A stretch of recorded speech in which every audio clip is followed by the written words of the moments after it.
Hello everyone. Now this is the second video of Unit 1 of History 10th class ICSE. In our first video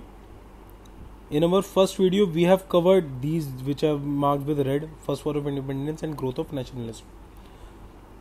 जिस video का link इस video के description में given है, आप उस पर जाके देख सकते हैं, क्योंकि विदाउट इन दोनों चैप्टर्स की वीडियो देखे हुए ये लेफ्ट 3 चैप्टर्स में क्या हुआ है समझने नहीं आएगा.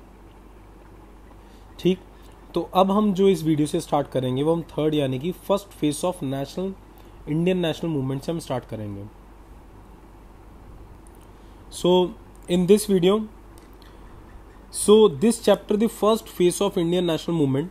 एक्चुअली जो इंडिया का जो नेशनल मूवमेंट था 1857 के अपराइजिंग के बाद, वो 3 पार्ट में डिवाइडेड कहा जाता है. पहला दी अर्ली नेशनलिस्ट फेज जो 85 से 1907 तक चला था. फिर असर्टिव का मतलब होता है जो डोमिनेंट हो या थोड़ा फोर्सफुल एक्ट करें या कॉन्फिडेंट हो खुद में उन्हें असर्टिव कहा जाता है. असर्टिव नेशनल फेज जो कि 1907 से 1916 तक चला था. फिर गांधीयन एरा जो 15 से 47 तक चला था. तो इस चैप्टर में हम ये पढ़ेंगे दी early nationalist phase. Early nationalist phase को मॉडरेटर्स भी कहा जाता था. ये वो ग्रुप था, पॉलिटिकल लीडर्स था जो एक्टिव रहा 85 से 1907 तक. The emergence marked by the beginning of organised national movement in India. ये कब से स्टार्ट हुआ? जब से इंडिया में एक ऑर्गेनाइज्ड नेशनल मूवमेंट स्टार्ट हुआ, क्योंकि अभी तक जितना भी सारे मूवमेंट्स हो रहे थे वो स्कैटर्ड थे.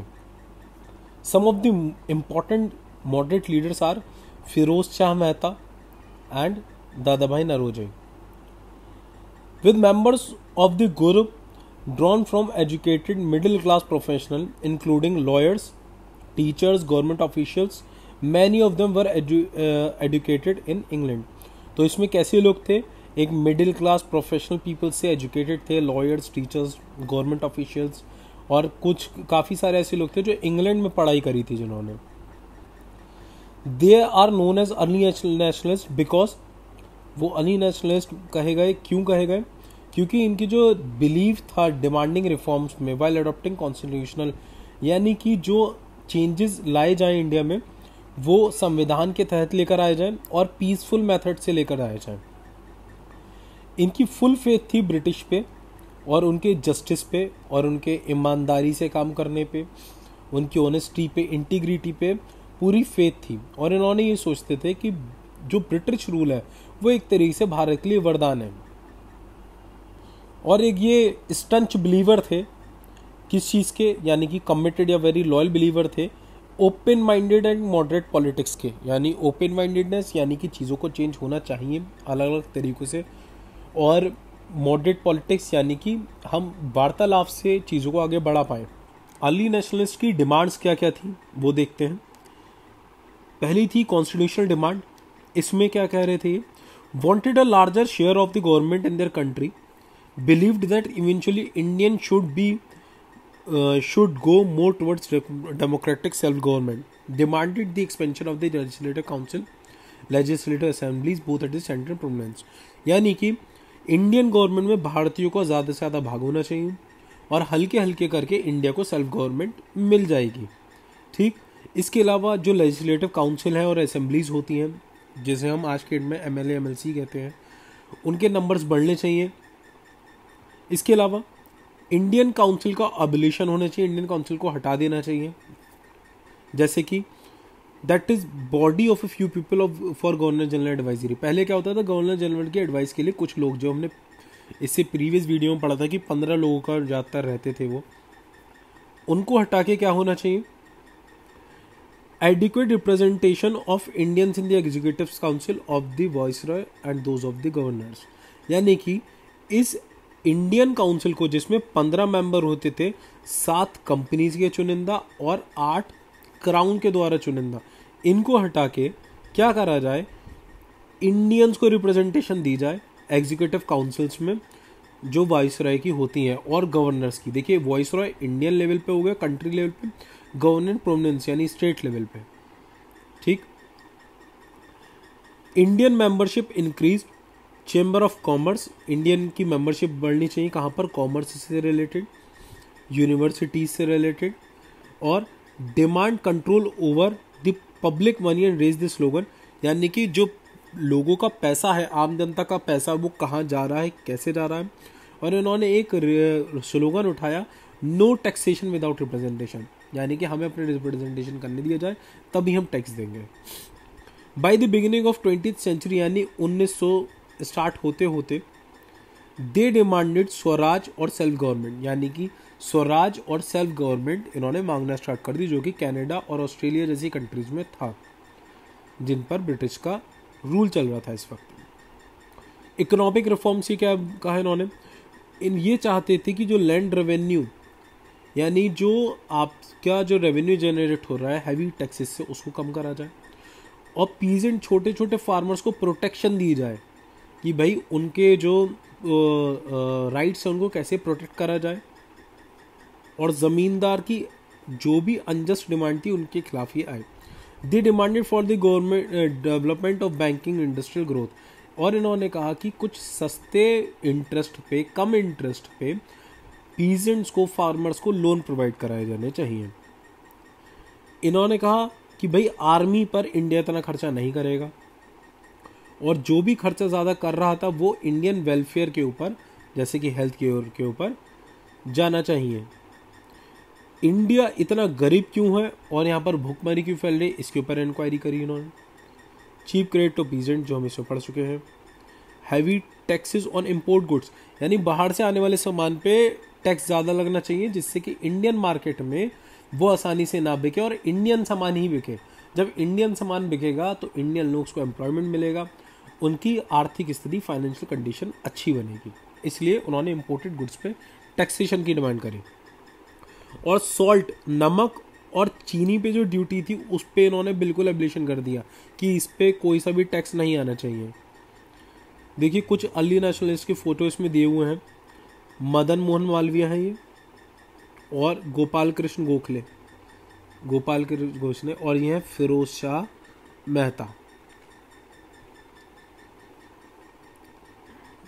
एडमिनिस्ट्रेटिव डिमांड्स इनकी क्या थी, ये चाहते थे कि इंडियनाइजेशन सर्विस दो through simultaneous Indian civil service examination in England and India. इन्होंने कहा जो इंडिया में जो सर्विस हैं, ओहदे हैं, बड़े पद हैं, वहाँ की जो वो होती है, एग्जामिनेशन होता है, जैसे आज की डेट में यूपीएससी होता है, वैसे जब सिविल सर्विस के एग्ज़ाम जो पहले होते थे वो इंग्लैंड में, इंडिया में एक साथ होने चाहिए, और इंडियंस को भी ऑफिसर्स की रैंक मिलनी चाहिए। Arms act and licence act को इन्होंने कहा कि इसको ख़त्म करना चाहिए कि भाई ब्रिटिशंस अगर अपने पास वेपन रख रहे हैं विदाउट इन लाइसेंस तो कोई दिक्कत नहीं, इंडियन रख रहे तो क्रिमिनल ऑफेंस हो जाता है, तो इस चीज़ को हटाना चाहिए। प्राइमरी एजुकेशन देनी चाहिए इंडियन के मैक्सिमम पॉपुलेशन को, ज़्यादा से ज़्यादा लोगों को प्राइमरी एजुकेशन की इन्होंने मांग करी। They demanded for the complete separation of the executive and judiciary. इन्होंने कहा भाई एग्जीक्यूटिव यानी कि लॉ बनाने वाले, काम करने वाले उस पर, और जुडिशरी न्याय देने वाली, इन दोनों बॉडीज को आप सेपरेट करो। ऐसा नहीं होना चाहिए दोनों मिक्स हो, अगर ये दोनों मिक्स होंगी तो एक दूसरे के खिलाफ कभी भी जजमेंट नहीं देंगी, जुडिशरी कभी एग्जीक्यूटिव के खिलाफ नहीं जाएगी, तो ये अलग होना चाहिए। इंडियंस को एम्प्लॉयमेंट चाहिए हायर रैंक पे, और यही सोचा कि इन्होंने ऐसे करते करते हल्के हल्के डेमोक्रेटिक गवर्नमेंट बन जाएंगे। इस तरीके से इन्होंने सोचा कि इंडिया को हल्के हल्के जो है डेमोक्रेटिक सेल्फ गवर्नमेंट मिल जाएगी। अब बात आई defence of civil right. Civil right की डिफेंस की बात आई तो इन्होंने कहा रेस्ट्रिक्शन हटाए जाने चाहिए फ्रीडम ऑफ स्पीच पे, यानी स्वतंत्रता होनी चाहिए स्पीच के लिए। और जो वर्नाक्युलर प्रेस एक्ट था जिसमें न्यूज़पेपर के ऊपर इन्होंने बैन लगा दिए गए थे, उसको हटाना चाहिए। Restoration of assembly and form association, और लोगों के इकट्ठा होने पर आज़ादी मिलनी चाहिए और एसोसिएशन बनाने पर भी। Abolition of preventive detention act and restoration of individual liberty. देखिए प्रिवेंटिव डिटेंशन एक्ट का मतलब ये होता है कि मान लीजिए एक्स पर्सन है, गवर्नमेंट को लगा कि ये एक्स पर्सन कुछ ना कुछ गड़बड़ कर सकता है, तो इसको क्या करती थी, वो जेल में डाल देती थी, यानी कि या फिर किसी कस्टडी में, प्राइवेट कस्टडी में रख देती थी। तो इस व्यक्ति को, एक्स को, कहीं पर जाने की इजाज़त नहीं थी। तो इसे प्रिवेंटिव डिटेंशन करते हैं, यानी कि कोई ये गड़बड़ करे उससे पहले ही इसे रोक लेना। तो इस चीज़ का फ़ायदा उठा के गवर्नमेंट बहुत सारे इंडियंस को, जो भी नेशनलिस्ट इंडियंस थे, उन्हें कैद कर लिया करती थी। तो उन्होंने कहा भाई ये इस चीज़ को ख़त्म करो और इंडिविजुअल को पर्सनल लिबर्टी दो, आप इंडिविजुअल लिबर्टी दो, यानी कि उसकी सेल्फ रिस्पेक्ट दो, उसकी क्वालिटी दो, उसको आज़ादी दो। ये चाहते थे अर्ली नेशनलिस्ट कि हल्के हल्के प्रोसेस से चलते चलते एक दिन हमें आज़ादी मिल जाएगी, और इसी वजह से ये एकदम से बड़ी डिमांड्स नहीं रखते थे। इनके मेथड्स क्या थे? जो इनका मेथड था जो पॉपुलरली नोन है वो है constitutional agitation method is used. Constitutional agitation method, यानी कि कॉन्स्टिट्यूशन की तरीके से आप काम करोगे, उनको इस चीज़ का रियलाइज़ कराओगे ब्रिटिश गवर्नमेंट, और ब्रिटिश गवर्नमेंट उन पर सोचेगी और विचार करके चीज़ें सॉल्व करेगी। इनका ये मानना था। तो फर्स्ट सेट ऑफ मेथड्स उन्होंने क्या यूज़ करा? एडुकेटेड इंडियंस को ये पॉलिटिक्स में लेकर आए, पब्लिक ओपिनियन क्रिएट करवाया, मीटिंग्स रखवाई, उसमें स्पीचेस रखे, और स्पीचेस वगैरह रखने के बाद कोई सी भी एक डिमांड पास करिएगा कि हाँ भाई इस चीज़ के ऊपर काम होना चाहिए। उसके बाद जो ब्रिटिश में जो पॉलिसीज़ थी, ब्रिटिश पॉलिसीज़, उनको क्रिटिसाइज़ करा वाया न्यूज़पेपर। इन्होंने मेमोरेंडम सेंड करे, गवर्नमेंट को पिटीशन से सेंड करी, जो बहुत अच्छी तरीके से ड्राफ्टेड थी, प्रॉपर फैक्ट के साथ, एक अच्छे आर्ग्यूमेंट्स थे। हालांकि ये गवर्नमेंट के पास ही जा रही थी, बट इनका मकसद सिर्फ और सिर्फ ब्रिटिश गवर्नमेंट तक नहीं था, ब्रिटिश पार्लियामेंट तक नहीं था। इनका मकसद था कि जब हम ये मेमोरेंडम भेजेंगे तो ज़्यादा से ज़्यादा लोगों को उसके बारे में जानकारी मिलेगी, और लोग उसके बारे में पढ़ेंगे तो उन्हें एहसास होगा कि और क्या क्या इनके राइट्स हो सकते हैं। सेकेंड सेट ऑफ मेथड्स क्या था? Second objective to influence British people, public and British government. और ब्रिटिश गवर्नमेंट को इन्फ्लुएंस करना किस चीज़ के लिए, कैसे करा इन्होंने? Made good use of 3 P's, petition, prayer, protest to accomplish their objectives. यानी कोई सी भी चीज़ अगर इन्हें खराब रखती थी तो उसके लिए आप पिटिशन डालते थे। पिटिशन यानी कि एक तरह से कोर्ट में केस डाल दिया। इसके अलावा भाई उनसे प्रे करते थे कि नहीं आप प्लीज़ ऐसे कर लीजिए, उनको एक तरीके से रिक्वेस्ट करते थे, और नॉर्मल प्रोटेस्ट मीटिंग्स के थ्रू प्रोटेस्ट करने की कोशिश करते थे। British community of INC, Indian national Congress, was setup in London 1889। British की जो थी एक कमेटी सेटअप हुई, ब्रिटिश कमेटी सेटअप हुई भाई 1889 में, जिसने जर्नल एक स्टार्ट करा, यानी कि डेली वीकली न्यूज़पेपर स्टार्ट करा इंडिया नाम से। इसमें क्या होता था? To present India's case before British public, और इंडिया का जो चीज़ें चल रही हूँ ब्रिटिश पब्लिक के सामने आए। Deputation of Indian leaders sent to Britain to create awareness about Indian plight, और इंडियन लीडर्स को, कुछ लीडर्स को ब्रिटेन भेजना स्टार्ट करा, जिससे कि ब्रिटेन में वो लोगों के बताएं कि इंडिया में क्या क्या चल रहा है, और उसके बारे में अवेयरनेस क्रिएट करें। अचीवमेंट्स क्या क्या रहे इनके? Common goal of Indian and make them realise that they belong to one country. Indians को, जितने भी अब छोटे छोटे राज्य में जो बटे हुए थे, उनको एक साथ लेकर आने में, उनका कॉमन गोल बनाने में कि ये कामयाब रहे, और इंडिया को as a one common country की तरह रिप्रेजेंट करने की कामयाब रहे। पीपल्स को पॉलिटिक्स में ट्रेन करा, सिविल लिबर्टी, सेकुलरिज्म और नेशनलिज्म के बारे में बताया। इन्होंने ब्रिटिश का ट्रू नेचर एक्सपोज करने की कोशिश करी कि ब्रिटिश हमसे क्या चाहती है और हमारा उत्पीड़न कर रही है। इन्होंने कहा India must be ruled by the Indians only, और इंडियंस के द्वारा ही रूल करा जाना चाहिए। The following reforms were led by the efforts of moderators. कुछ रिफॉर्म्स ऐसे लेकर आए मॉडरेटर्स के द्वारा, वो क्या क्या थे? 86 में public service commission was appointed by British. एक पब्लिक सर्विस कमीशन अपॉइंट करी गई ब्रिटिश के द्वारा 86 में। Resolution was passed by the house of common in 93 for simultaneous exam of ICS in London and India. जैसे अभी UPSC होता है, वैसे पहले ICS होता था। तो इन्होंने इसके तहत, पब्लिक सर्विस कमीशन के तहत 93 से अब जो इंडिया और लंदन में एग्ज़ाम होते थे वो एक साथ होने लगे।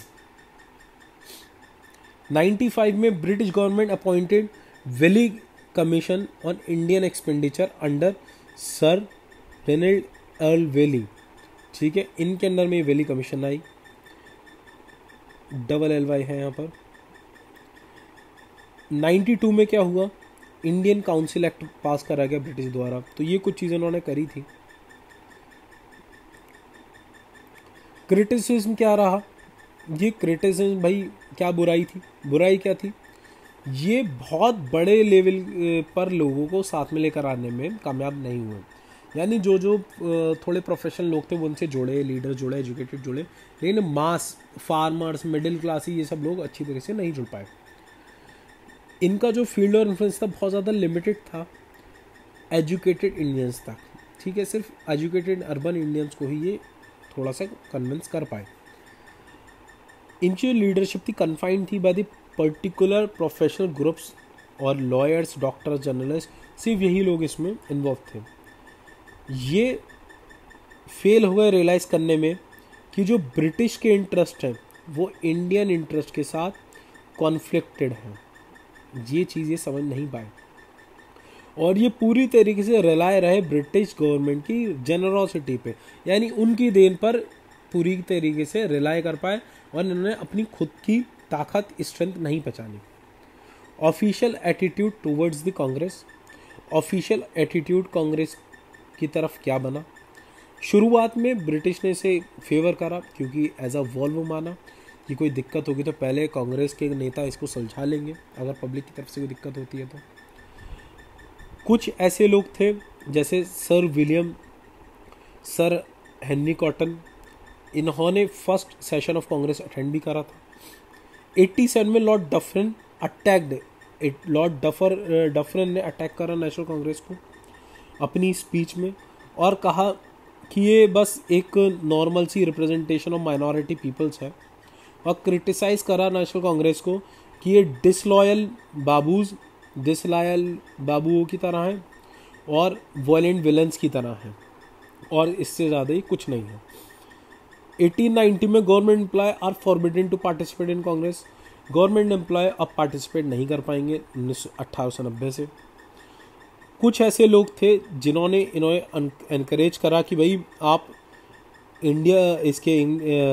कांग्रेस के खिलाफ आप कैंपेन स्टार्ट करें और जिसके थ्रू इन्होंने डिवाइड एंड रूल पॉलिसी अपनी अपनाई, जैसे सैयद अहमद खान, राजा शिव प्रसाद ऑफ बनारस, कुछ ऐसे लोगों को इन्होंने एक्टिव करा।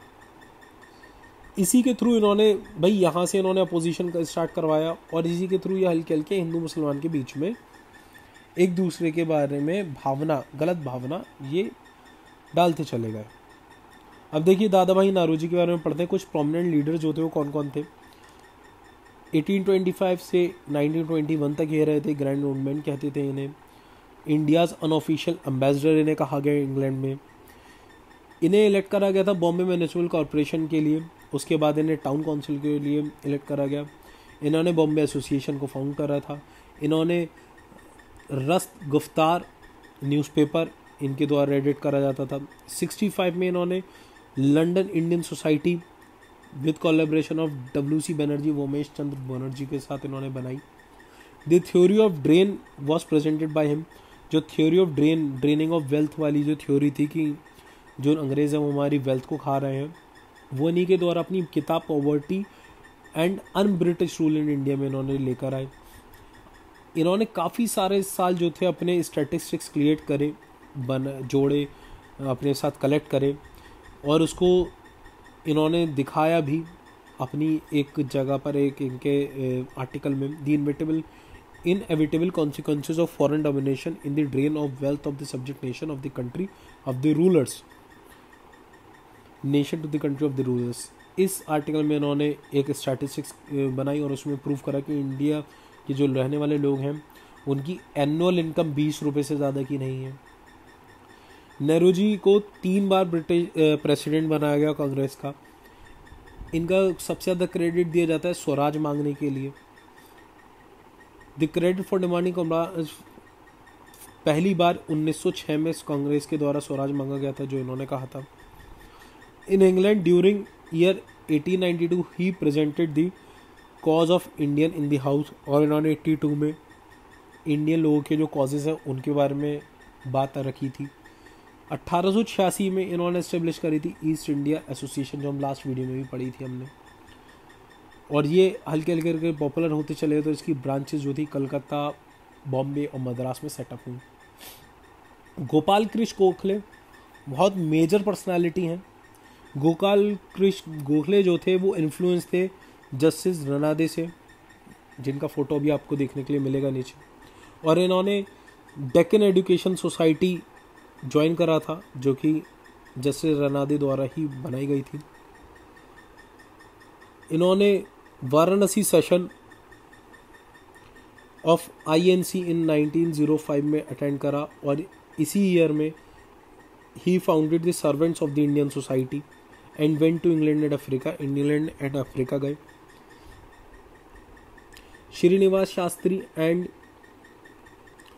हृदयनाथ कुछ ऐसे लोग थे जो इनके इम्पोर्टेंट मेंबर थे इनकी सोसाइटी के। इवन ये चीज़ बहुत इम्पोर्टेंट है, ये ढंग से देखिएगा। गांधी जी को भी साउथ अफ्रीका ये गए थे गांधी जी के को हेल्प करने के लिए, क्योंकि जो गांधी जी वहाँ पर थे रेशियल डिस्क्रिमिनेशन की लड़ाई लड़ रहे थे। The credit of persuading Gandhi ji तो यानी कि गांधी जी को भारत में लेकर आने के लिए सबसे बड़ा हाथ भी इनका था। ये वो एक व्यक्ति थे जिन्होंने गांधी जी से कहा कि आप इंडियन पब्लिक लाइफ को ज्वाइन करें और वहाँ की स्थिति देखें और वहाँ पर भी आके वर्क करें। इवन गांधी जी ने इन्हें अपना एक पॉलिटिकल मेंटोर यानी एडवाइज़र मेंटोर की तरह माना भी था। पर इनकी डेथ हो गई थी 15 फरवरी 1915 में, जब इनकी पॉपुलैरिटी सबसे ज़्यादा ऊंचाई पर थी। सुरेंद्र नाथ बनर्जी ये कौन थे? 48 से 25 तक ये रहे। ये एक नेशनलिस्ट लीडर थे, पॉपुलर जर्नलिस्ट थे जिनकी जो लाइफ डेडिकेटेड थी पूरी एजुकेशन के ऊपर। और इन्होंने कॉन्स्टिट्यूशनल मेथड के बारे में काफ़ी सारी एडवाइसेस दी थी और इंडिया के गोल को कैसे अचीव कराया जा सकता है उसके बारे में काफ़ी बताया था। He was the first Indian to qualify the Indian service examination. ये पहले ऐसे व्यक्ति थे जो ICS एग्जामिनेशन को क्वालिफाई कर पाए थे। He was elected from the Bengal council for 4 times और बंगाल काउंसिल से ये 4 बार जीते थे। The arms act vernacular act and the lowering age of the appearing in the ICS examination from 21 to 19 इन्हीं के द्वारा अपोज करे गए थे। He oppose the Minto Morley reforms and the partition of Bengal. Partition of Bengal और मिंटो मोर्ले रिफॉर्म्स के खिलाफ इन्होंने अपोज करा था। ये जस्टिस रनादे की फोटो है। अब स्टार्ट करते हैं हम second phase of Indian national movement, जो कि इस यूनिट का 4th चैप्टर है। देखिए सेकेंड फेज कब स्टार्ट हुआ? वो 89 से स्टार्ट हुआ, 1899 से 1905 तक चला। असल में ये 1905 तक ये लॉर्ड क्रूजन वाइसरॉय के बारे में बताया गया है। जो सेकंड फेज है वो फर्स्ट फेज में जो हमारे जितने नेशनलिस्ट थे वो कोशिश कर रहे थे गवर्नमेंट को किसी तरीके से अपीस करने की, उससे रिक्वेस्ट करने की, लेकिन कुछ चीज़ें ऐसी हुई जिसकी वजह से इंडियंस काफ़ी ज़्यादा भड़क गए और उनको काफ़ी ज़्यादा क्षति फील हुई और उन्हें ऐसा लगा कि ब्रिटिश हमारे साथ गलत कर रही है। तो उनका एटीट्यूड जो था वो चेंज होने लगा। जो वो एटीट्यूड चेंज होना था वही असर्टिव नेशनलिस्ट में बने, क्रिएट हुए, उनकी पॉलिसीज़ चेंज हुई वर्क करने की। तो वो कौन सी ऐसी पॉलिसीज़ थी जिसकी वजह से इंडियंस को सबसे ज़्यादा ये सब चीज़ें फील हुई गवर्नमेंट के ख़िलाफ़ और उनका एटीट्यूड कैसे चेंज हुआ, तो उसके बारे में देखते हैं। तो पॉलिसीज़ जो थी वो मेनली लॉर्ड क्रूजन जो वाइसरॉय थे 1899 से 1905 के बीच में, उनके कार्यकाल में आई थी। तो उसमें से कौन कौन सी पॉलिसीज़ थी? इन्होंने एक ऐसा एक्ट पास करा 98 में जिसमें अगर किसी भी ब्रिटिश व्यक्ति को अगर आप प्रोवोक करेंगे तो उसे एक ऑफेंस माना जाएगा। लेकिन आप किसी भी ब्रिटिश इंसान को अगर आप प्रोवोक करेंगे किसी चीज़ के लिए तो वो आपकी गलती मानी जाएगी। ठीक। ही passes the Calcutta Corporation Act in 99 which reduced the strength of elected members from India giving the British majority। और कलकत्ता कॉर्पोरेशन एक्ट 99 इन्होंने पास करा जिसमें इलेक्टेड मेंबर्स की संख्या इंडियंस की कम कर दी गई जिससे ब्रिटिश मेजॉरिटी में बन गए। He also passed Indian universities act in 1904 which imposed strict official control over the Indian universities as he considered them the center of the Indian nationalism। Lord Curzon ने कहा कि जितनी भी यूनिवर्सिटीज़ हैं वो इंडियन नेशनलिज्म की root है, तो उस रूट को ही काट के फेंक देने चाहिए। इसलिए इंडियन यूनिवर्सिटीज़ एक्ट 1904 के हिसाब से सारी यूनिवर्सिटीज़ को इन्होंने अपनी गवर्नमेंट के अंडर कर लिया कि अब वो उनके अंडर काम करेंगे। He also partition Bengal. देखिए बंगाल पहले जो हमारा अभी वेस्ट बंगाल के नाम से आप जानते हैं, पहले बंगाल बहुत ज़्यादा बड़ा था, ठीक है। बंगाल को इन्होंने पार्टीशन करा ईस्ट बंगाल में और वेस्ट बंगाल में, जिसकी वजह से हिंदुस्तान के लोगों के सेंटिमेंट्स काफ़ी ज़्यादा हर्ट हुए, ठीक। तो अब ये पार्टीशन हुआ कैसे वो देखते हैं। स्कीम ऑफ पार्टीशन, इन्होंने वैसे तो नॉर्मली यही कहा था कि पार्टीशन हम इस वजह से कर रहे हैं क्योंकि ये प्रोविनेंस जो स्टेट है वो बहुत ज़्यादा बड़ी है और उसको कंट्रोल करना बड़ा मुश्किल हो पा रहा है और हर सेक्शन के ऊपर हम ध्यान नहीं दे पा रहे हैं।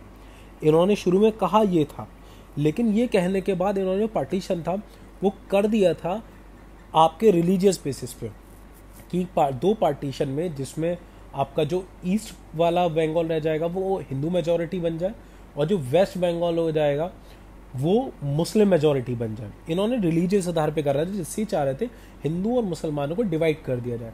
बेसिकली बंगाल एक वो जगह थी जहाँ पर सबसे ज़्यादा नेशनलिज्म बन रहा था और जितने भी प्रोमिनेंट लीडर्स थे मोस्टली वहाँ से थे और पार्टिसिपेशन नेशनलिस्ट मूवमेंट में सबसे ज़्यादा बंगाल से ही आ रहा था। तो इन्होंने उसी चीज़ को ख़त्म करने के लिए पार्टीशन करा और हिंदू और मुसलमान के बेसिस पर बंगाल को बांटना चाहा, इवन बांट भी दिया।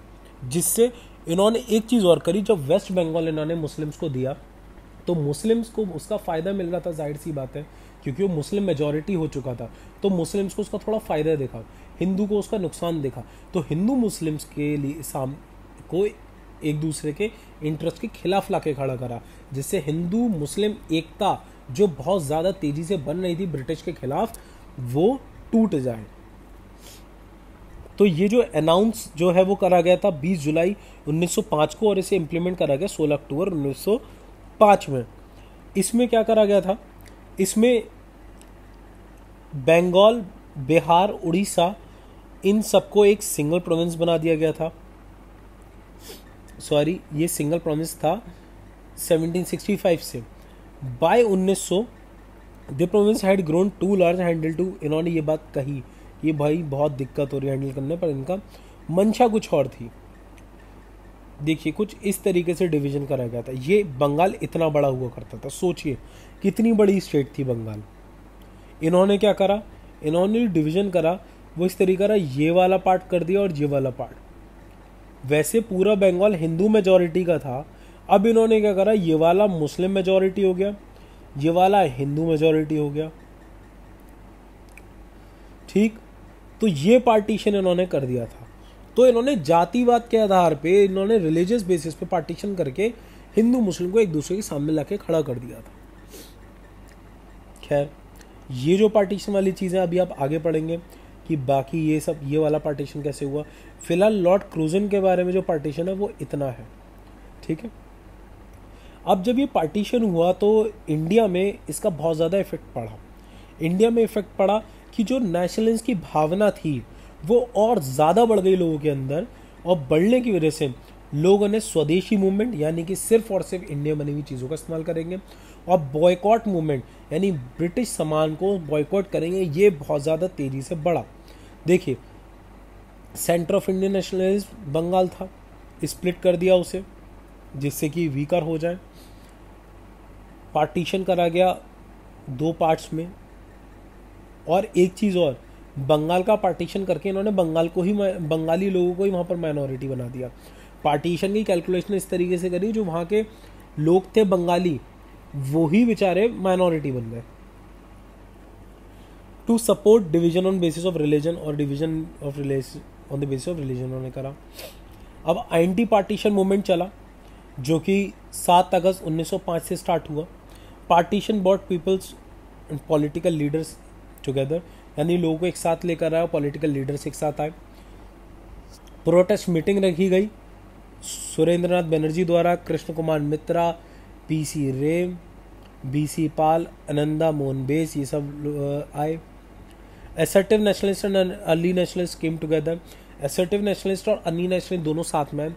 अब ये क्या होते हैं एक्चुअल में और इन दोनों में फ़र्क क्या है ये अभी नीचे आपको बता देंगे। और कंडेम करा गया इन्होंने पार्टीशन का न्यूज़पेपर्स में, बंगाली न्यूज़पेपर्स में, अलग अलग जगह पर इन्होंने कंडेम करा। पीपल्स का क्या रिएक्शन था? जो ये दिन था 16 अक्टूबर जिसमें ऑफिशियली 1905 में पार्टीशन हो चुका था बंगाल पे, वो देश भर के लिए मौन का दिवस बनाया गया। लोगों ने गंगा में जाके नहाए, वंदे मातरम की आवाज़ें जगह जगह पर आने लगी। जो हमारे रविंद्रनाथ टैगोर जी थे उन्होंने एक गाना लिखा था अमर सोना बंगाल, यानी कि भाई हमारा बंगाल जो सोने का है, उसका जो गाना था वो जगह जगह लोग गाने लगे।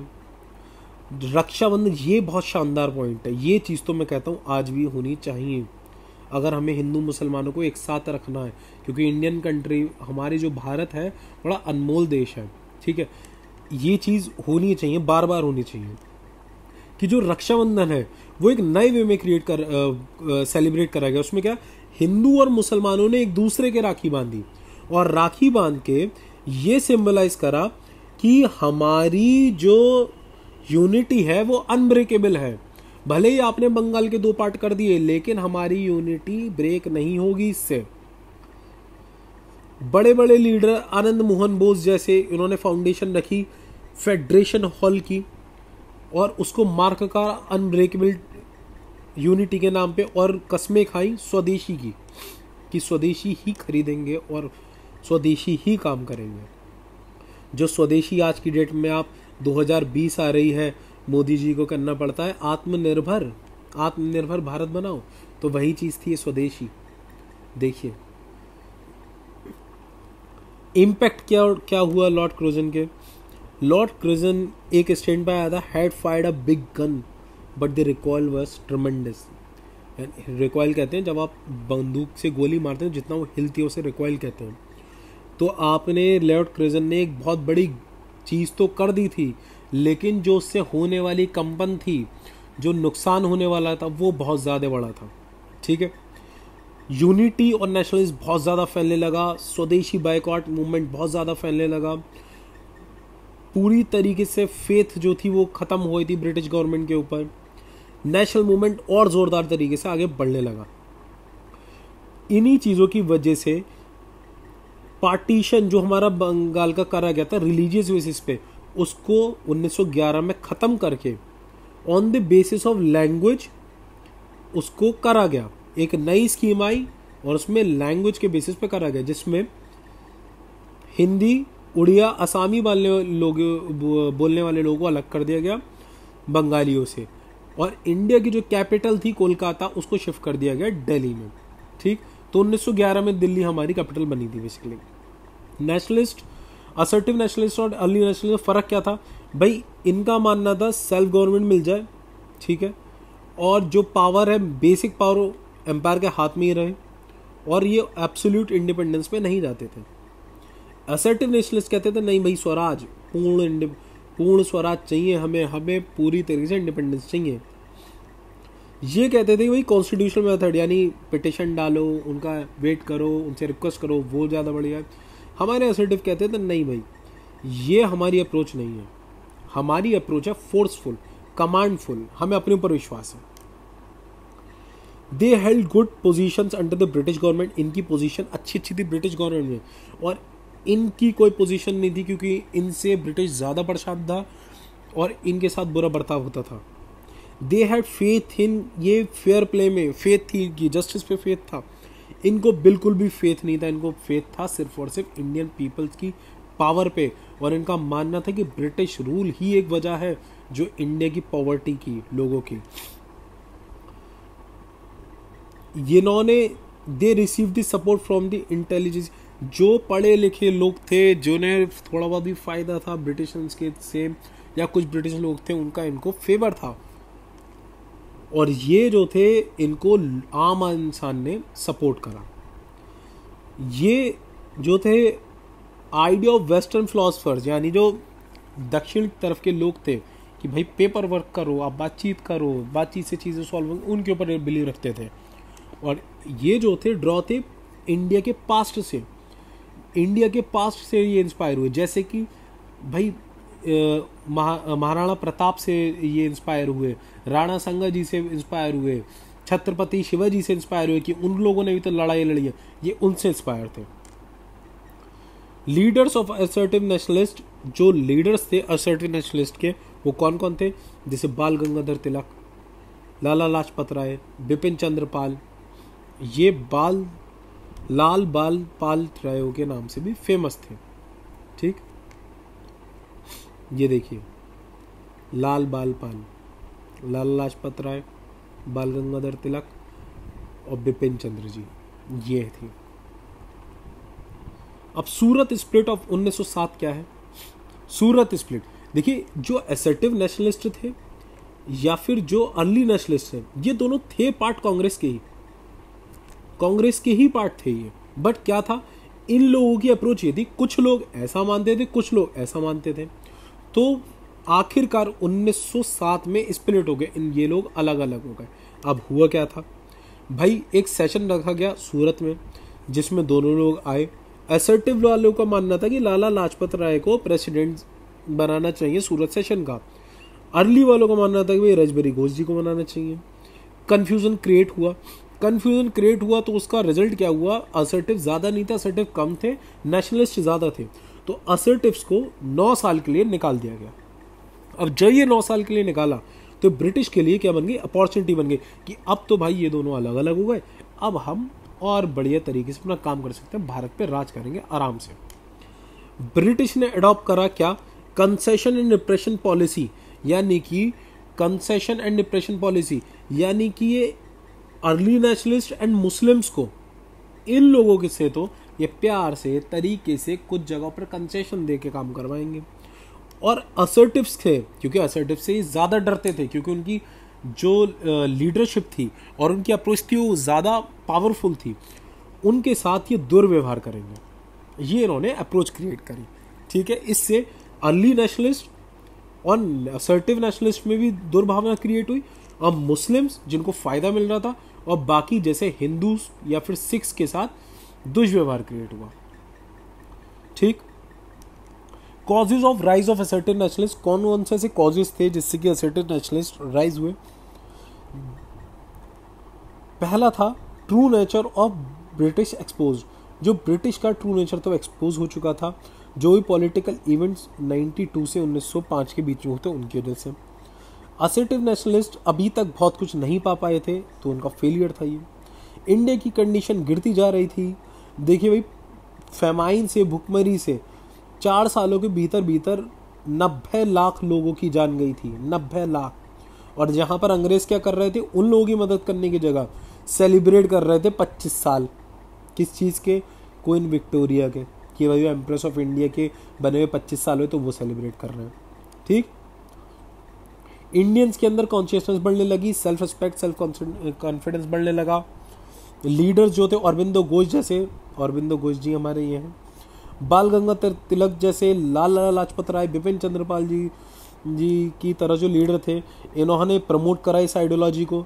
और बाल गंगाधर तिलक जी ने कहा, self help and self sacrifice is the real force in the field of nationalism, यानी कि आपको खुद की मदद, अपने लोगों की मदद, अपना सेक्रीफाइस करना पड़ेगा, तभी आपको नेशनलिस्ट की ये ही असली फोर्स है। Need for mass action, assertive said conditions are there in your own hands, यानी मास लोगों से इन्होंने कहा कि भाई जितनी भी आपकी कंडीशन हो आपके हाथ में है, आप अगर कोशिश करोगे तो आप सब कुछ पा सकते हो। तो नॉर्मल इंसान से इन्होंने कहा कि आप आगे बढ़ो, आप हर चीज मिलेगी, लेकिन खुद के हाथ में आपके। स्वामी विवेकानंद ने यह भी कहा था कि the only hope of India is from the masses, the India की जो एकमात्र होप है वो इंडिया की आम जनता के हाथ में है। क्यों?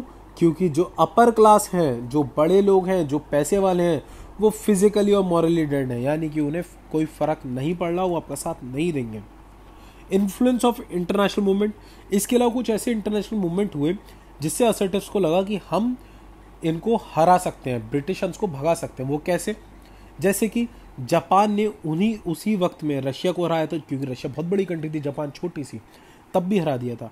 इटालियन फोर्सेस डिफीटेड अबेसियंस, इनको हराया था इटालियन छोटी फोर्स थी।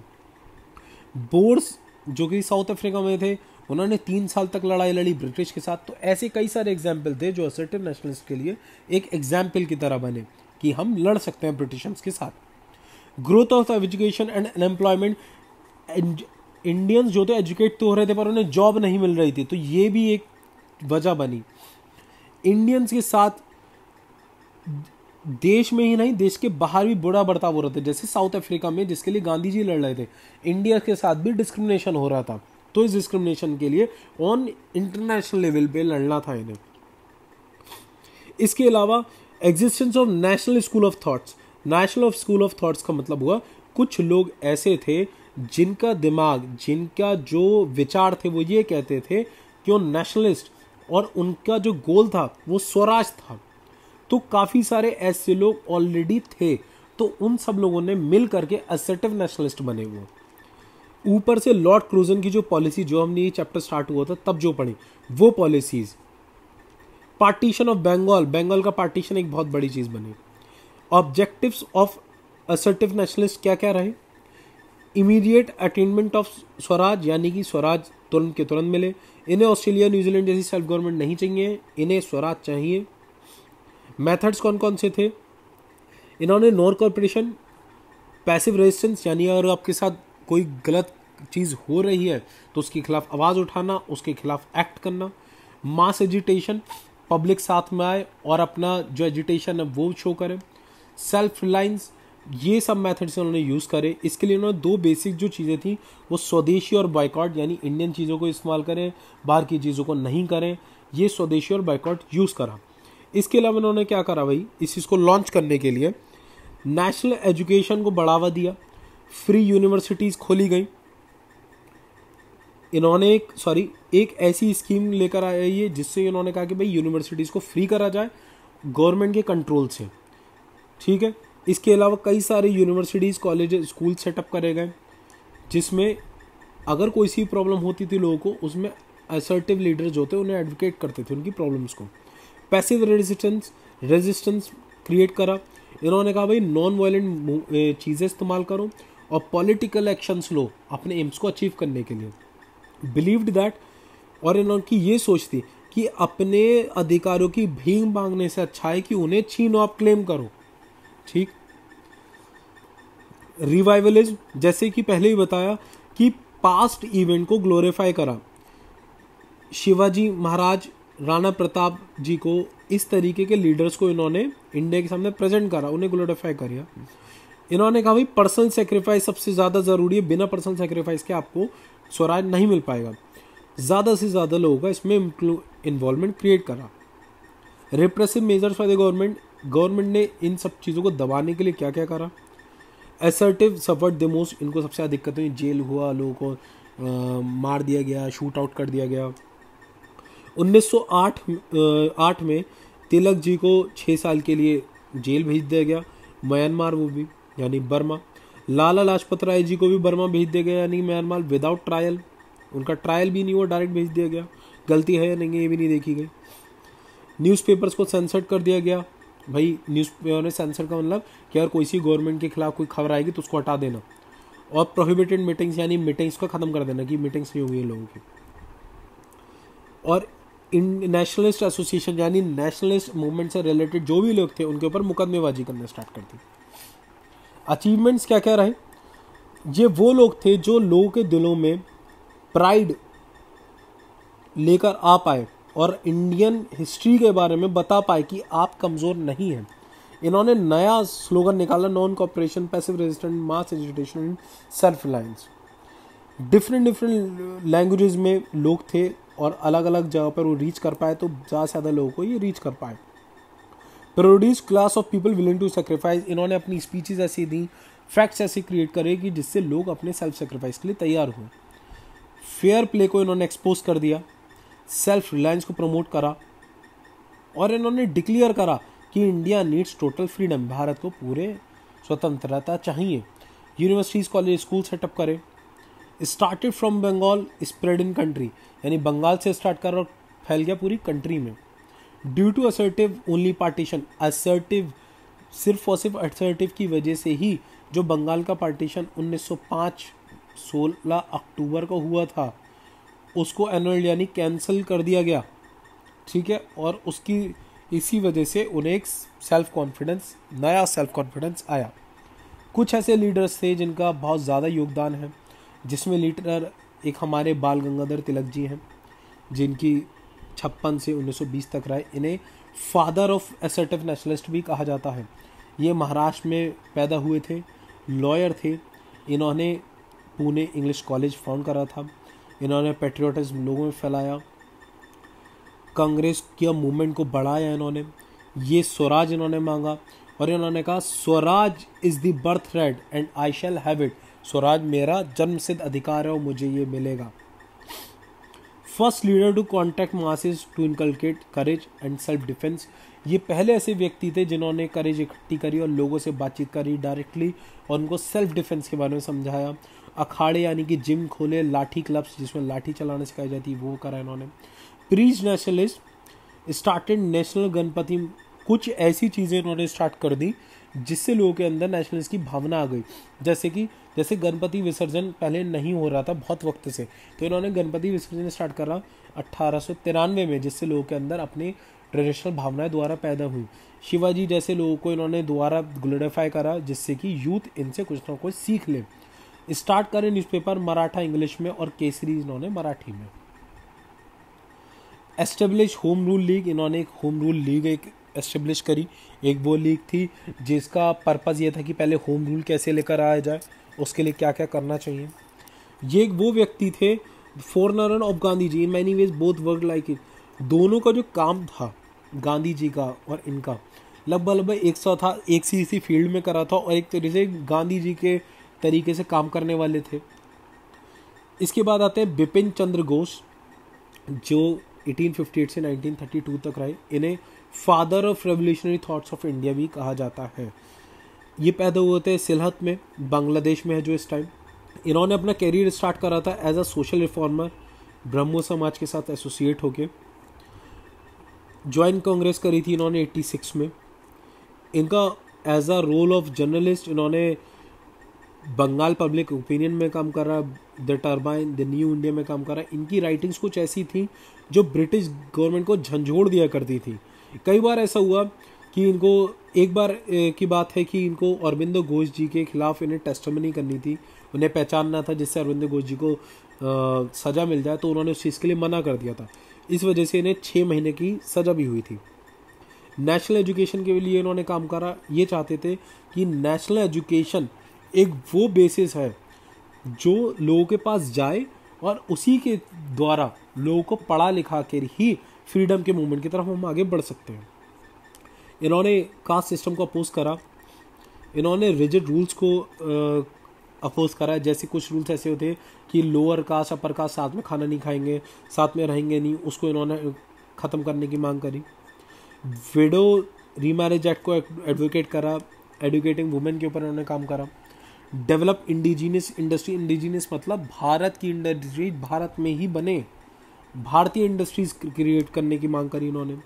स्वदेशी एंड बाइकॉट को इन्होंने बताया कि ये एक मेजर है जिससे आप पॉवर्टी एंड एम्प्लॉयमेंट के खिलाफ जंग लड़ सकते हैं। Equality tax rate on the basis of earning, इन्होंने कहा भाई इक्वालिटी मिले लोगों को और टैक्स रेट जो है बेसिस ऑफ अर्निंग, जो जितना ज़्यादा कमाएगा उस हिसाब से टैक्स दे। इन्होंने कहा कि भाई 48 घंटे एक हफ्ते में 48 घंटे काम करवाना चाहिए और लोगों की वेजेस सैलरीज बढ़ाई जाए।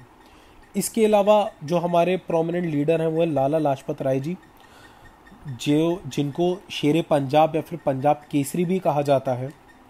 ये बहुत eminent lawyer, educator, writer, social informer और ब्रिटिश के खिलाफ काम करने वाले रहे हैं। इनका जो जन्म था डुबक जगराऊँ पंजाब में हुआ था। ये कई बार इनको अरेस्ट करा गया इनकी स्पीचेस की वजह से। 88 में ज्वाइन करा इन्होंने कांग्रेस और 1907 में असर्टिव्स को इन्होंने ज्वाइन कर लिया। Arrested and deported to Mandalay with Sardar Ajit Singh, इनको अरेस्ट भी करा गया एक बार और उसके बाद इनको सरदार अजीत सिंह के साथ मंडले भेज दिया गया। 1920 में ये पहले ऐसे व्यक्ति थे जो प्रेसिडेंट बने all India trade union Congress के। फिर उसके बाद जस्टिफाइड नीड ऑफ इन्होंने, ये एक ऐसे व्यक्ति थे जिन्होंने वर्किंग क्लास का इस मूवमेंट में पार्टिसिपेट करने की नीड जाहिर करी। 1920 में कांग्रेस प्रेसिडेंट बने। 22 में इनको अरेस्ट करा गया। जब ये रिलीज़ हुए तो उन्होंने मोतीलाल नेहरू यानी जवाहरलाल नेहरू के पिताजी जो थे उनकी पार्टी स्वराज पार्टी ज्वाइन करी और उससे ये सेंट्रल लेजिस्लेटिव असेंबली के मेंबर बने। बट इन्होंने वो पार्टी छोड़ दी क्योंकि इनके आइडियोलॉजिकल डिफरेंसेस थे, क्योंकि इनकी सोच और पार्टी की सोच नहीं मिल रही थी। ये एजुकेशनलिस्ट थे और बहुत बड़े राइटर थे, फोर्सफुल राइटर थे। इन्होंने मैगजीन लिखी थी यंग इंडिया, पब्लिश करा था इन्होंने the call of young India, England debate to India, founded Punjabi Vande Mataram Urdu daily, यानी पंजाबी और वंदे मातरम नाम से डेली अखबार उर्दू भाषा में निकाले इन्होंने। सोशल रिफॉर्मर थे ये, आर्य समाज के साथ जुड़े रहे थे और इन्होंने ऑर्फनेज खोली थी, कई स्कूल्स खोले थे। पॉलिटिकल वर्क जो इनका आउटसाइड इंडिया था वो इन्होंने अमेरिका में गदर पार्टी जो थी ज्वाइन करी थी 1914 में। Inspired youth through young India, youth को इन्होंने यंग इंडिया द्वारा इंस्पायर करा। 1928 में जब ये साइमन कमीशन के खिलाफ धरना दे रहे थे, ट्रेन से ये उतरे थे, तब इनके ऊपर लाठीचार्ज कर दी गई थी। लाठीचार्ज में कुछ ऐसी इंजरीज आ गई थी कि 1928 में 17 नवंबर को इनकी डेथ हो गई।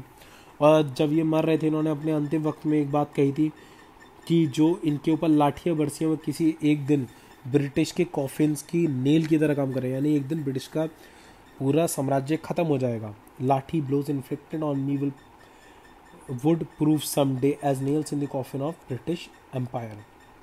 तो ये था आपका असर्टिव्स के बारे में। इसके अलावा आ जाते हैं मुस्लिम लीग। मुस्लिम लीग क्या है, कैसे स्टार्ट हुई? देखिए, मुस्लिम लीग अभी तक हमने कांग्रेस के बारे में पढ़ा जिसमें अली नेशनलिस्ट और आपके असर्टिव नेशनलिस्ट के बारे में पढ़ा आपने। अब मुस्लिम लीग, मुस्लिम कैसे स्टार्ट हुई, इन्होंने क्या वर्क करा, ये आपको बताते हैं। इसकी फॉर्मेशन कैसे हुई? फॉर्मेशन इसकी हुई जब मुग़ल एम्पायर की जो सुप्रीम पावर थी वो ख़त्म हो गई, क्योंकि बहादुर शाह जफ़र जो थे वो उनको म्यांमार भेज दिया गया था और फिर उसके बाद उनकी डेथ हुई थी 1862 में। तो मुस्लिम्स का जो इनका मुग़ल एम्पायर ख़त्म होने की वजह से मुस्लिम जो थे ज़्यादा बिटर एनिमीज़ बन गए ब्रिटिशर्स के। जब ज़्यादा बिटर एनिमीज़ बन गए तो उन्होंने 1857 की क्रांति में भी पार्ट लिया। वहाबी मूवमेंट इन्होंने ज्वाइन करा। आपकी बुक में वहाबी मूवमेंट के बारे में ज़्यादा डिटेल्स में नहीं है, तो अभी फ़िलहाल आप इतना ही जानिए। British term them as cruel, discriminated them, और ब्रिटिश ने 1857 की वजह से इनसे नाराज़ थी मुसलमानों से, इस वजह से उन्हें क्रूअल का दर्जा दिया और डिस्क्रिमिनेट करने लगे इनके साथ। बट 1870 के बाद ब्रिटिश का जो इनका एटीट्यूड था वो चेंज हो गया।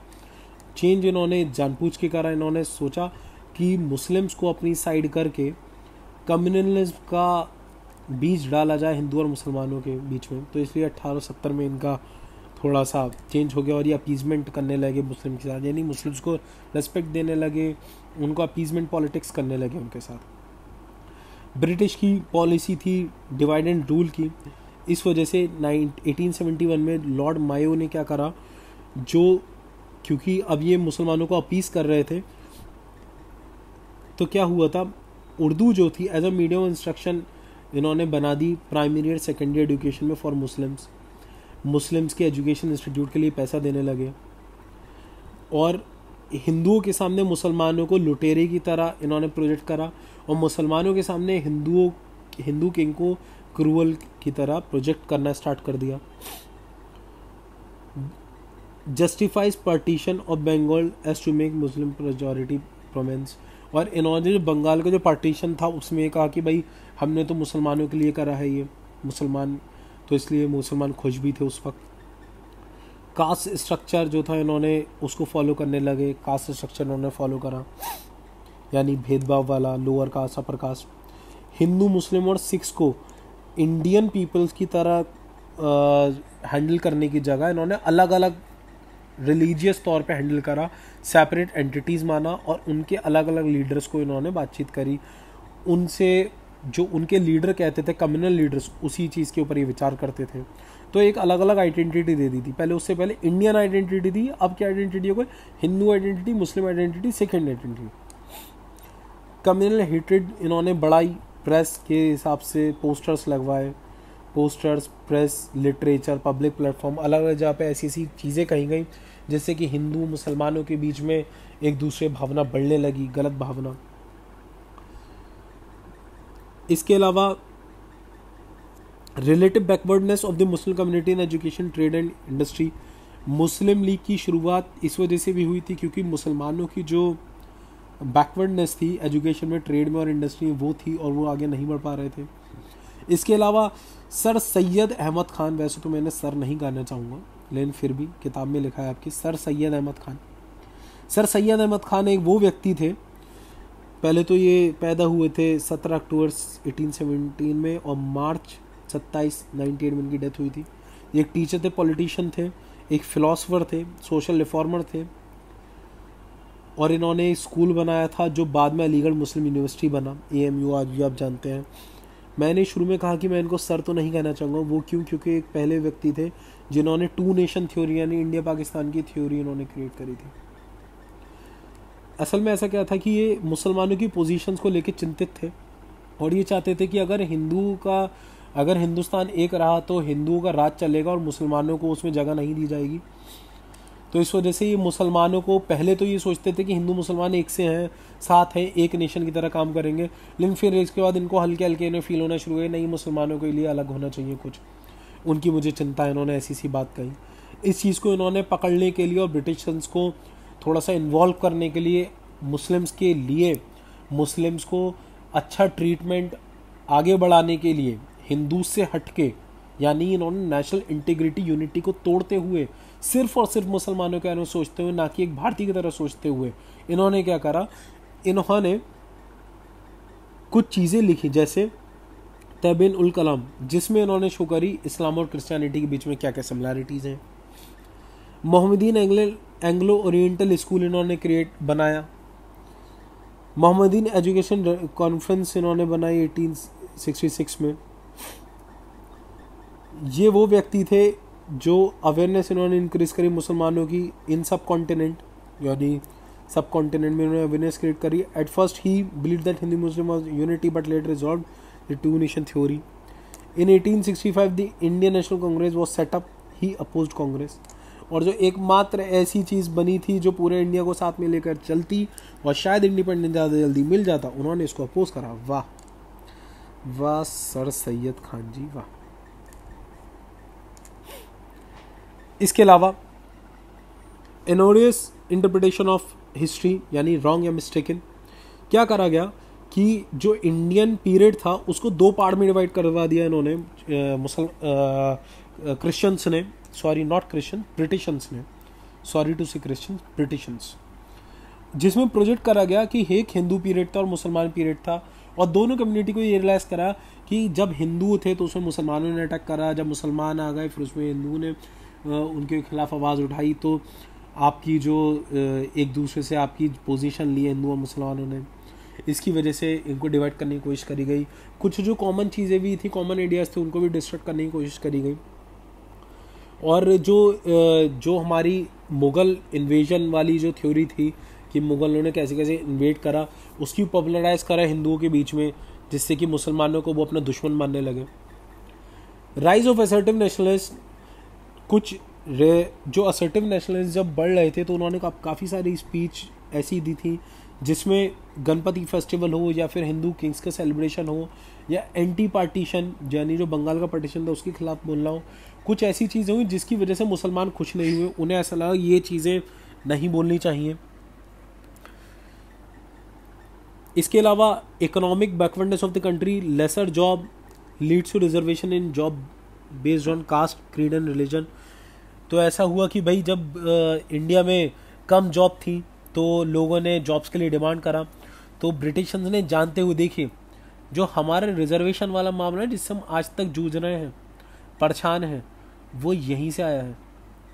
इन्होंने क्या करा, on the basis of caste religion के बेसिस पे रिजर्वेशन दे दिया लोगों को। फिर से इन्होंने क्या कहा, डिवाइड एंड रूल, हर जगह पे डिवाइड एंड रूल ये करते रहे। Events lead to formation of Muslim leagues, क्या क्या ऐसे इवेंट हुए थे जो मुस्लिम लीग की फॉर्मेशन हुआ। पहला था not Hindu, it's Hindi Urdu controversy in 1900। Uttar Pradesh में एक्चुअल में क्या हुआ करता था कि जितनी भी चीज़ें थी पहले उर्दू में पास हुआ करती थी कोर्ट में, पर 1900 में एक रेजोल्यूशन पास हुआ जिसमें सारी चीज़ें हिंदी में कर दी गई। तो ये चीज़ मुसलमानों को ठीक नहीं लगी। Foundation of Mohammedan Anglo Oriental Association 1983, इसमें क्या था, British encourage to oppose Congress, यानी कांग्रेस को अपोज करवाने के लिए इन्होंने प्रवोक करा ब्रिटिशंस ने, और कहा कि भाई अगर मुस्लिम जो है इसमें पार्टिसिपेट करें और मुसलमान अगर इसमें पार्टिसिपेट करेंगे तो उन्हें फ़ायदा मिलेगा। The Aligarh politics, as sir Syed died Mohsin ul Mulk take Aligarh movement forward to instil loyalty towards British by Muslim. तो जब सर सैयद जी की डेथ हो गई तो मोहसिन उल मुल्क जो थे उन्होंने उनकी सीट संभाली और वो जो थे इस मूवमेंट को फॉरवर्ड ले गए और मुसलमानों में फैलाना चालू कर दिया कि ब्रिटिशर्स के लॉयल रहें आप, अगर आप लॉयल रहेंगे तो आपको फ़ायदा ही मिलेगा। पार्टीशन ऑफ बंगाल जो तो से खुश थे क्योंकि वो मेजॉरिटी प्रोविंस बन चुकी थी, Muslim majority. Muslim deputation group, इसमें क्या था, Muslim deputation to viceroy lord Minto to lead opposition to Congress, Muslim given special treatment, representation of Muslim in elected bodies, separate electoral constituencies, preference to Muslim as an nominated member in Viceroy Council, reservation for Muslim in state service, aid for new Muslim universities। यानी कि भाई viceroy से इन्होंने demand करना start करी कि एक तो अपोजिशन तो करेंगे कांग्रेस के साथ साथ, इसके अलावा इन्हें स्पेशल ट्रीटमेंट मिले, मुसलमानों को इलेक्टेड बॉडीज़ में जो है जगह मिले। ये चीज़ पड़ी सेपरेट इलेक्टोरल कॉन्स्टिट्यूंसीज। इसका मतलब आप सुनिए हैरान हो जाएंगे। मान लीजिए एक जगह पर 10 लोग रहते हैं जिनमें से 7 मुस्लिम हैं और 3 अदर हैं, तो इन्होंने क्या कहा कि भैया इस कॉन्स्टिट्यूंसी में सिर्फ और सिर्फ मुसलमान कैंडिडेट खड़ा होगा और मुसलमानों को ही वोटिंग राइट दिया जाएगा, और जो बाकी 3 है ना ही इनका कैंडिडेट कभी खड़ा हो सकता ना ही उन्हें वोटिंग राइट दिया जाए। तो सेपरेट इलेक्टोरल कॉन्स्टिट्यूंसीज के बारे में बात करी। इसके अलावा मुसलमानों को इलेक्ट करा जाना चाहिए वॉइसरॉय काउंसिल के बीच में, इसके बारे में बात करी। मुसलमानों का रिजर्वेशन मांगा इन्होंने स्टेट सर्विस में, और मुसलमान के लिए अपने यूनिवर्सिटी एड करी जानी चालू हुई। तो ये सब चीज़ें हुई।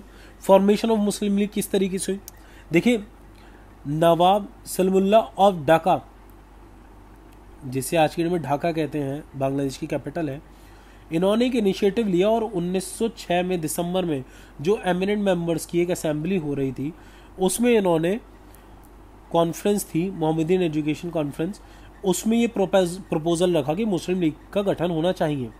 प्रपोजल को एक्सेप्ट करा गया और ऑल इंडिया मुस्लिम लीग के फॉर्मेशन हो गया 30 दिसंबर 1906 में अंडर द प्रेसिडेंटशिप ऑफ नवाब सलमुल्लाह। आगा खान को बना दिया गया परमानेंट प्रेसिडेंट। इसका हेडक्वार्टर अलीगढ़ में रखा गया, पर इसका सेंट्रल ऑफिस जो शिफ्ट कर दिया गया लखनऊ में 1910 में। इसके अलावा एम्स क्या क्या थे मुस्लिम लीग के? एम्स थे पहले तो ब्रिटिश को सपोर्ट करो और ब्रिटिश करेगी फेवर मुसलमानों का, ये चीज़ इन्होंने सोचा। Protect and advance Muslim political rights and interest, मुसलमानों के पॉलिटिकल राइट्स और इंटरेस्ट के प्रोटेक्ट करो। Prevent the rise of the feeling of hostility between Muslims and the other communities. साथ ही साथ इन्होंने ये भी सोचा यही मुसलमान अगर ब्रिटिश का फेवर करेंगे तो शायद अलग कम्युनिटी बाकी कम्युनिटीज़ को इनसे कुछ दिक्कत होने लगे, तो इन्होंने ऐसा भी कहा कि उनके बीच में ऐसी दिक्कतें क्रिएट ना हो, तो उसके लिए भी इन्होंने वर्क करा। Impact of Muslim league on the national movement, impact क्या रहा कि भाई उन्होंने ब्रिटिश को सपोर्ट करा इनिशियली, तो मुसलमानों को भी सपोर्ट मिला, ठीक है, लेकिन हल्के हल्के इनिशियली तो मुसलमानों को इनको सपोर्ट दिया गया, मुसलमानों ने इन्हें पसंद करा मुस्लिम लीग को। फिर उसके बाद नेशनल मूवमेंट जो था, क्योंकि मुस्लिम लीग अलग हो रही थी तो वीक पड़ने लगा। बट अब जाके एक ऐसी स्थिति हुई जहां पर मुसलमानों का जो मुस्लिम लीग जिस बेसिस पे इन्होंने क्रिएट कर दी वो डाउट्स इनके क्लियर होगा और इनको समझ में आया कि बहुत गलत है और ये कभी फ़ायदा नहीं होने देंगे। वो कब हुआ? देखिए, टर्किश इटालियन वॉर हुई, ये वो समय था जब 1914 के आसपास का, जब वर्ल्ड वॉर बन रही थी, वर्ल्ड वॉर स्टार्ट हुई थी 1914 में। तब अलाइड पावर्स में जो हमारी कंट्रीज़ थी, 4-4, 5-5 कंट्रीज़ के अलग अलग उनके बीच में वॉर हुई थी। तो उसमें ऑटोमन एम्पायर के खिलाफ था। ऑटोमन एम्पायर में एक एम्पायर थे जिन्हें मुसलमान अपना लीडर समझते थे। सिर्फ ऑटोमन जगह के नहीं, ऑटोमन एम्पायर के नहीं, पूरी ही दुनिया के मुसलमान उन्हें एज अ लीडर देखते थे और ब्रिटिश उनके खिलाफ लड़ रही थी। तो वो चीज़ मुसलमानों को नहीं अच्छी लगी। टर्किश इटालियन वॉर हुई जिसमें भाई जो था ब्रिटिशन्स ने इन्वॉल्व रहे। इसमें भी इनको वो पहुंचा कि भाई ये तो दुनिया में बाकी जो मुसलमान हैं उनके खिलाफ लड़ रही है ब्रिटिश। तो यहाँ पर आके मुसलमानों को समझ में आया कि ये ब्रिटिश सिर्फ और सिर्फ अपने मतलब के लिए काम करती है और ये सब जो भी कर रही है वो हमारी यूनिटी को ख़त्म करने के लिए काम कर रही है।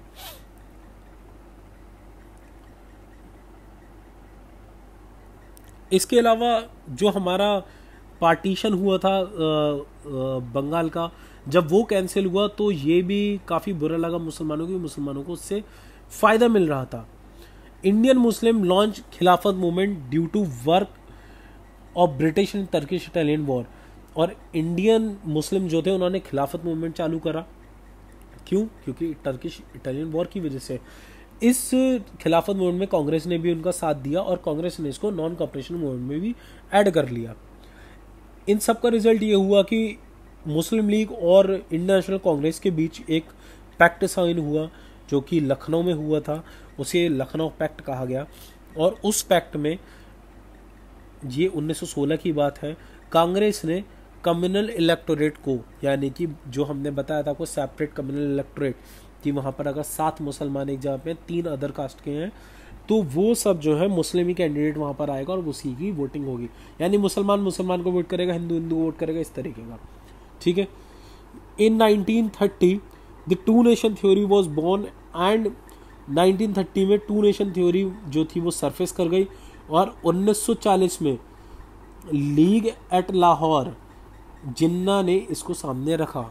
यानी कि 1940 का जो सेशन था उसमें जिन्ना ले आगे बढ़ाया। मोहम्मद अली जिन्ना ये हैं। अब मुझे समझने नहीं आता, सरोजिनी नायडू जी ने एक बार मोहम्मद अली जिन्ना को कहा था कि भाई ambassador of Hindu Muslim unity, क्योंकि यही लेकर आए थे लखनऊ पैक्ट पे, पर इन्होंने ही बाद में पार्टीशन करवा दिया जिन्ना ने।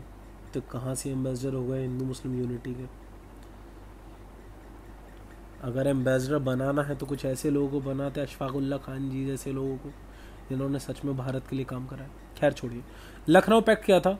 देखिए, लखनऊ पैक्ट में कुछ रिफॉर्म सजेस्ट करे गए, जैसे सेल्फ गवर्नमेंट होनी चाहिए, abolition of Indian council. First video में हम डिस्कस कर चुके हैं एबलिशन ऑफ इंडियन काउंसिल क्या चीज़ है। Separation of executive and judiciary, ये भी हम डिस्कस कर चुके हैं। सैलरीज जितनी भी होंगी वो इंडियन फंड से नहीं जाएंगी। 1/3 रिप्रेजेंटेशन होगा मुसलमानों का सेंट्रल गवर्नमेंट में। इसके अलावा number of Muslims in provisional legislature to be laid down for each province. हर प्रोविंस में कुछ नॉन मुस्लिम जरूर लेजिस्लेचर में पार्टिसिपेट करेंगे। सेपरेट इलेक्टोरेट होना चाहिए, joint electorate demand by all. इसके अलावा introduction of a system of weightage for minority representation, it employed giving minorities more representation in the other share of the population. यानी minorities को किस तरीके representation देना चाहिए, ज़्यादा से ज़्यादा किस तरीके से मिलना चाहिए। लेजिस्लेटिव काउंसिल को 5 साल का टेन्योर होना चाहिए। Half of the member of the imperial council, जो इंपीरियल लेजिस्लेटिव काउंसिल है उसमें कम से कम हाफ लोग जो हैं वो इंडियंस होने चाहिए। पहले ऐसा था कि 60 मेंबर्स चुने जाने थे पूरे ऑल ओवर इंडिया। फिर उसके बाद कहा गया कि नहीं भाई 60 नहीं, इसको 150 करो और 150 करो और 150 में से कम से कम तो 75 इंडियन्स होने चाहिए। ठीक है। All elected members to be elected directly on the basis of adult franchise, यानी 18 साल से ऊपर जैसे इस टाइम वोटिंग चलती है वैसी एडल्ट फ्रेंचाइजी अपनाई गई कि एक उम्र डिसाइड करी गई कि उसके ऊपर के लोग ही वोट डालेंगे। 4/5 of the members of the provincial legislature is to be elected and 1/5 to be nominated. 4/5 member, यानी कि मान लीजिए अगर आपके 50 मेंबर हैं, 50 मेंबर से 40 का इलेक्शन करेंगे और 10 का आप नॉमिनेशन कर सकते हैं। ठीक। Members of the legislative council to elect their president themselves, जैसे आज की डेट में हमारे जो एमपीज एमएलए अपने प्रेसिडेंट को इलेक्ट करते हैं, वैसे ही मांगा गया कि भाई प्रेसिडेंट को इलेक्ट हम खुद करेंगे। रिजल्ट्स ऑफ लखनऊ पैक्ट क्या हुआ? The Lucknow pact give the impression of Hindu Muslim unity. भाई हिंदू मुस्लिम यूनिटी का एक इम्प्रेशन क्रिएट हुआ, बट ये शॉर्ट लिव्ड था। शॉर्ट लिव्ड क्योंकि बाद में तो मुस्लिम लीग ने ही कहा कि भाई हिंदुस्तान पाकिस्तान बनाओ, पार्टीशन कर दो देश का, तो ये शॉर्ट लिव्ड था। The agreement between the parties of a separate communal electorate formally established communal politics in India. और भाई अलग अलग इलेक्टोरेट अगर आप लेकर आओगे तो कम्युनल पॉलिटिक्स तो होगी ही, रिलीजियस बेसिस पे तो होगी। Though this pact the INC also tactically accepted the India constituted of 2 different communities with different interest. और इस पैक्ट से ये चीज़ सामने आई कि भाई इंडिया में 2 बड़ी कम्युनिटीज़ हैं, उनके अलग अलग इंटरेस्ट हैं। The pact push the less relevant Muslim League into the front forth of the, और इसी पैक्ट की वजह से जो अभी तक Muslim League less impactful relevant थी, वो अब फ्रंट फुट पे आ चुकी थी और अब वो एक नेशनल लीडरशिप के तौर पे देखी जाने लगी। तो ये सप्ताह आपका देखिए 1857 से लेके 1917 की कहानी भारत में क्या क्या हुई शॉर्टली आपको बताई गई है। आपकी फर्स्ट यूनिट कंप्लीट हो गई है। इस वीडियो के डिस्क्रिप्शन में जो फर्स्ट पार्ट है इस वीडियो को आपको मिलेगा, और फर्स्ट यूनिट जो वीडियो है उसके डिस्क्रिप्शन में इस वीडियो का लिंक है। तो देखिए जितनी भी आपको पढ़ाई गई है 5 चैप्टर अराउंड 70-80 पेजेस के चैप्टर्स हैं, उनको इतनी कम दिनों में पढ़ाने का, जल्दी पढ़ाने का, सारी टॉपिक्स को डिस्कस करने का मेन रीज़न ये है कि आपके बेसिस समझने आ जाए। बेसिस के बाद आपके पास अगर ब्रेन है अच्छा, थोड़ी सी लैंग्वेज वोकैबुलरी पे अगर आप वर्क करें, स्टेटमेंट अगर आपके अच्छे हों तो आप अच्छे मार्क्स ला सकते हैं। ये जितनी भी वीडियोस बनाई जाती है आपकी समझने के हिसाब से, ओके। अगर यही स्पीड से हम चले तो मेरा मानना है कि इस ही अगस्त में ही हम हिस्ट्री कंप्लीट कर देंगे। सिविक्स की एक वीडियो और रह गई है, वो भी बना देंगे, तो हिस्ट्री सिविक्स आपकी कंप्लीट हो जाएगी। ज्योग्राफी ऑलरेडी हो चुकी है। 9th का इस टाइम हम जो वीडियोस बना रहे हैं उसमें ज्योग्राफी अराउंड 40% हो गई है, सिविक्स कंप्लीट हो चुकी है, ओके। उसके बाद हिस्ट्री हम स्टार्ट करेंगे। Thank you, have a nice